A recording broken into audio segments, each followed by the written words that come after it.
Olunaku olwaleero bannakibiina kiri mu buyinza ki NRM lwe bakomekereza okuzza obujja enkala zaabwe kw'ossa n'okuwandiisa abo abaagala okuyingira ekibiina ng'okusalawo kuno kwaweebwa olukiiko olukulu olukulembera ekibiina kino.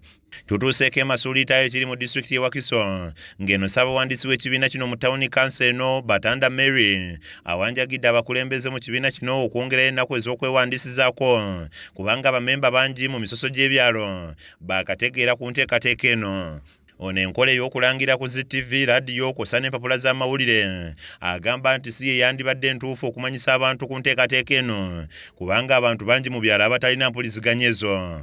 Obulango babuyisiza ku TV ate abantu baffe eno mu byalo si balabi ba TV oba kaŋŋamba abamu tebazirina mu nju so twadde tubulamu kkojja si bizindaalo.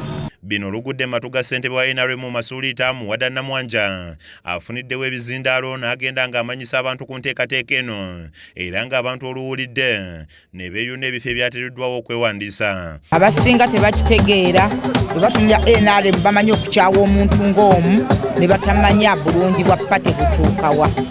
Mwosabira mukisa afuge agira abeerako atuweereze. Tubadde basajja banuupu nnyo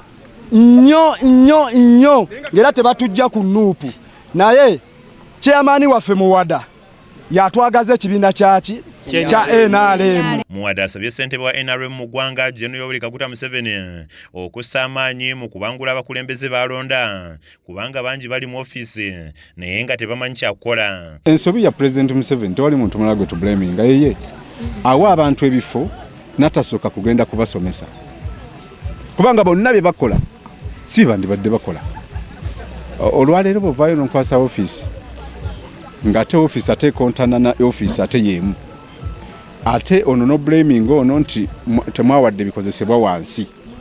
Ono oluvudde eno wayolekedde mu tawuni kanso y'e Masuulita wakati mu luseregende lwa bodaboda ekitaddewo akalipagano k'ebidduka ng'eno akwasizza abasiraamu abali mu kisiibe tulya futaali eri baweereddwa President Museveni nga mu bino mubaddemu sukaali, omuceere wamu n'ebirala nga bikwasizza akulira ettwale ly'e Masuulita Sheikh Hussein Kamoga. Butuweereddwa Oweekitiibwa Pulezidenti wa Uganda Yoweri Kaguta Museveni n'abaagaliza okuyita mu kisiibo obulungi. Sheikh Kamoga aloopedde ssentebe Muwada ennaku eyonka abakulembeze b'obusiraamu obutaaba omuli ebyentambula nga bangi batambulira ku bugaali ne bupikipiki obukadde n'awanjagira pulezidenti okubayamba kuba embeera basuseeko. Tulina abakulembeze abakulembera emizikiti egyo basukka bawera 20 niyo olwaleero abasinga bakulembera abantu nga batambuza bigere abalala bayira bu bicycle abala bupiki bukadde olw'abakosefu abakadde abatalina buyambi bubamala nabo obwetaavu tubwetaaga.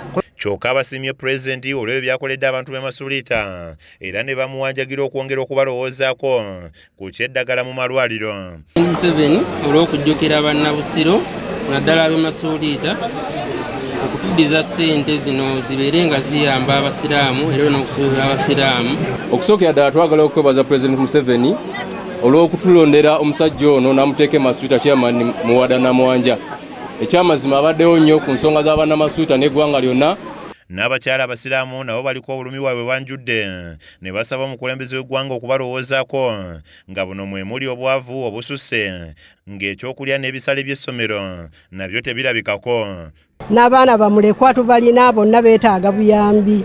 Pulezidenti olunaku lwonna lw'onootuwa omukisa okujja okusisinkanako tulwebaza era tulwesunga.